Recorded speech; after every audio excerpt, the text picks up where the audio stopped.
안녕하세요. 분석왕 김프로TV의 김프로입니다. 오늘은 현재 발매 중인 승무패 21회차 최종편 해외 축구 월드컵 유럽 예선 및 유로파 네이션스 리그 총 5경기 분석으로 준비해 보았습니다. 영상 보시기 직전에 좋아요, 구독 한 번씩 눌러주시길 바랍니다. 아일랜드는 전통적으로 강한 피지컬과 조직적인 수비력을 앞세운 팀입니다. 중원에서는 조시 커렌과 제이슨 나이트가 공수 밸런스를 조절하며 공격에서는 에반 퍼거슨이 최전방에서 득점을 노릴 것입니다. 특히 아일랜드는 세트피스에서 강점을 보이며 홈 경기에서 더욱 견고한 수비력을 보여줄 가능성이 큽니다. 다만 상대의 빠른 역습을 방어하는 데 어려움을 겪을 수도 있습니다. 불가리아는 최근 경기력 기복이 있지만 공격적으로 적극적인 모습을 보이는 팀입니다. 키릴 데스포도프와 스파소 데레프가 측면에서 빠른 돌파를 시도하며 중원에서는 일리안 스테파노프가 경기 운영을 맡을 가능성이 큽니다. 하지만 수비에서의 불안정성이 문제로 지적되며 특히 공중볼 상황에서 약점을 보일 가능성이 있습니다. 아일랜드의 강한 피지컬과 공중볼 경합에서 밀린다면 어려운 경기가 될 수 있습니다. 이번 경기는 아일랜드가 홈 이점을 살려 경기를 주도할 가능성이 크며 불가리아는 역습을 통해 득점을 노릴 것입니다. 다만 두 팀 모두 수비적으로 불안한 모습을 보일 수 있어 접전이 예상됩니다. 아일랜드 승을 추천드립니다. 스페인은 특유의 짧은 패스 플레이와 점유율 기반의 축구를 구사하는 팀입니다. 페드리와 로드리를 중심으로 한 미드필드 운영이 강점이며 측면에서는 니코 윌리엄스와 야말이 빠른 돌파로 기회를 창출할 가능성이 큽니다. 공격에서는 알바로 모라타가 득점을 책임질 것으로 보이며 세트피스에서도 위협적인 장면이 연출될 수 있습니다. 다만 최근 수비진의 불안정한 움직임이 문제로 지적되며 네덜란드의 강한 압박을 어떻게 풀어낼지가 중요합니다. 네덜란드는 탄탄한 수비 조직력과 빠른 역습을 강점으로 삼는 팀입니다. 버질 반 다이크가 이끄는 수비진이 안정감을 더해주며 중원에서는 프랭키 더 용이 경기 조율을 맡아 스페인의 점유율 싸움에 맞설 것입니다. 공격에서는 멤피스 데파이와 코디 각포가 결정력을 보여줄 것으로 보이며 측면과 중앙에서 다양한 공격 패턴을 시도할 가능성이 큽니다. 하지만 네덜란드는 경기 후반으로 갈수록 집중력이 떨어지는 모습을 보일 때가 있어 후반전 관리가 중요한 요소가 될 것입니다. 이번 경기는 스페인이 점유율을 바탕으로 공격을 주도하고 네덜란드는 빠른 전환과 역습을 통해 맞서는 흐름이 예상됩니다. 양팀 모두 득점 기회를 창출할 가능성이 높으며 팽팽한 경기 양상이 펼쳐질 전망입니다. 스페인 승을 추천드립니다. 프랑스는 강력한 스쿼드와 공격적인 전술을 앞세운 팀입니다.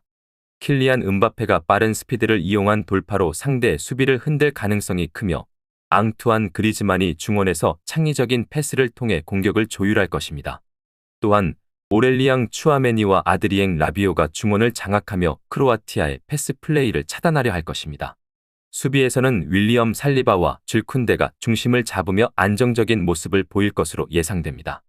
다만 프랑스는 최근 경기에서 집중력이 흔들리는 모습을 보였기 때문에 수비 실수가 변수가 될 수 있습니다. 크로아티아는 탄탄한 조직력과 경험이 풍부한 미드필더진을 앞세운 팀입니다. 루카 모드리치가 경기 조율을 담당하며 마르셀로 브로조비치와 마테오 코바치치가 중원에서 프랑스의 강한 압박을 풀어낼 것입니다.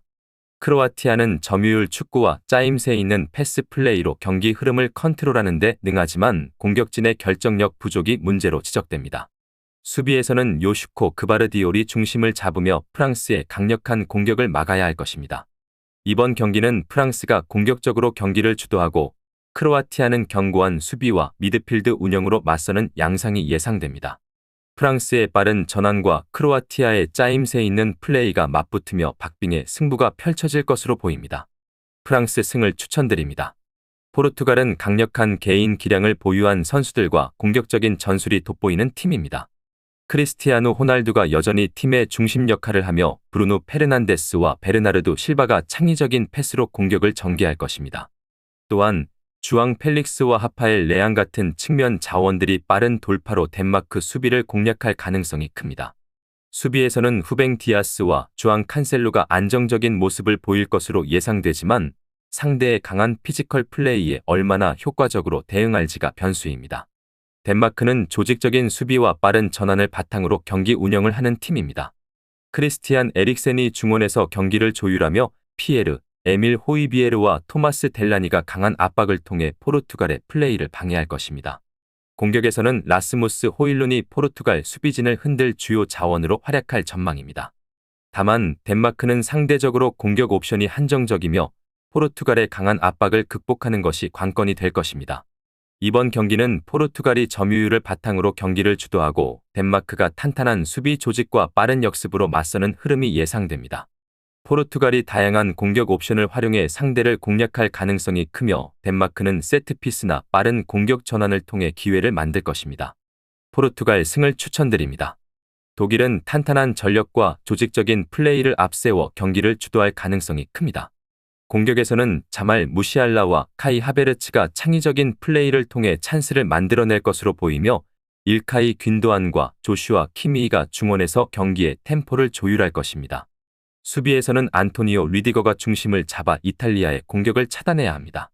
독일은 최근 경기에서 압도적인 점유율을 가져가지만 결정력 부족이 문제로 지적되었기에 이를 극복하는 것이 핵심이 될 것입니다. 이탈리아는 짜임새 있는 전술 운영과 탄탄한 수비력을 바탕으로 맞설 것입니다. 중원에서는 니콜로 바렐라와 마누엘 로카텔리가 경기를 조율하며 페데리코 키에사가 측면에서 빠른 돌파로 독일의 수비를 흔들 가능성이 큽니다. 또한 잘루카 스카마카가 최전방에서 독일의 수비진을 압박하며 기회를 노릴 것입니다. 수비에서는 알레산드로 바스토니와 조르조 스칼비니가 독일의 공격을 봉쇄하는 것이 중요합니다. 다만 이탈리아 역시 공격 전개에서 다소 느린 템포를 보이는 경우가 있어 빠른 독일의 압박을 얼마나 효과적으로 풀어낼지가 승부의 분수령이 될 것입니다. 이번 경기는 독일이 높은 점유율을 바탕으로 경기를 주도하고 이탈리아가 견고한 수비와 날카로운 역습으로 맞서는 흐름이 예상됩니다. 독일이 공격적인 운영을 펼치겠지만 이탈리아의 단단한 수비가 변수로 작용할 수 있습니다. 독일 승을 추천드립니다. 오늘 준비한 승무패 21회차 최종편 해외 축구 월드컵 유럽 예선 및 유로파 네이션스 리그 총 5경기 분석은 여기까지입니다. 추가적인 선수들의 부상 현황 및 복귀 현황은 커뮤니티와 댓글을 통해서 공지할 예정이며 보시는 분석이 여러분들의 결정에 조금이나마 도움이 되었다면 구독과 좋아요 한 번씩 부탁드리도록 하겠습니다. 또한 추가적인 경기 정보와 예상 라인업을 토대로 한 분석이 필요하신 분들께서는 꼭 하단의 고정 댓글을 클릭하셔서 분석자료 공유방에 오셔서 필요한 정보와 조합을 받아가셨으면 좋겠다는 말씀 전하면서 오늘의 분석은 여기서 마쳐보도록 하겠습니다. 시청해주셔서 감사합니다.